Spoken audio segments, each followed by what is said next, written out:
হযরতে ইব্রাহিম আতহাম রহমতুল্লাহি আলাইহিকে জিজ্ঞেস করা হলো, হুজুর আমাদের দোয়া কেন আল্লাহর দরবারে কবুল হচ্ছে না?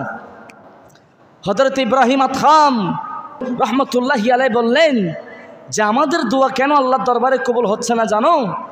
যে আমরা আল্লাহর আনুগত্য আমরা করি না, আমরা আল্লাহর বিধান মানি না, আল্লাহকে যেভাবে ইবাদত করার কথা সেভাবে আমরা আল্লাহর ইবাদত করছি না।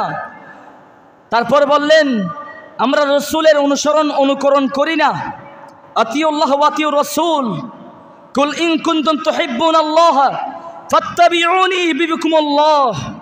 আল্লাহ যেই মেসেজটুকু কোরআনের মাধ্যমে কিভাবে ভালোবাসলে আমি আল্লাহকে পাওয়া যায়, কার পথ অনুসরণ করলে আমি রব্বুল আলামিন তোমাদের হয়ে যাব, তোমাদের গুনাহ মুহূর্তের মধ্যে মাফ করে দিব, সেই রাসূলের ইতাআত অনুকরণ আমাদের মাঝে নাই।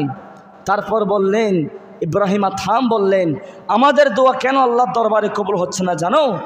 যে আমরা পবিত্র কোরআন আমরা পড়তে পারি কিন্তু আমরা কোরআন অনুযায়ী আমল করতে পারি না।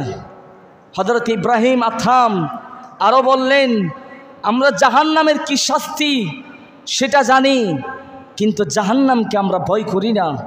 হযরত ইব্রাহিম আতহাম আরও বললেন শয়তানকে আমরা শত্রু মনে করি কিন্তু শয়তানের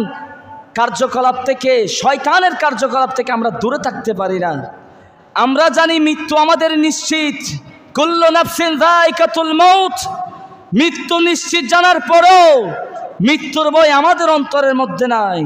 আরো বলতে লাগলেন হযরত ইব্রাহিম আতহাম রহমতুল্লাহ বললেন আমরা আমাদের আত্মীয় স্বজনদেরকে মাটি দিয়ে কবর দিয়ে আসি কিন্তু আমরা নিজের জন্য একটু সতর্ক হই না। হযরত ইব্রাহিম আতহাম বললেন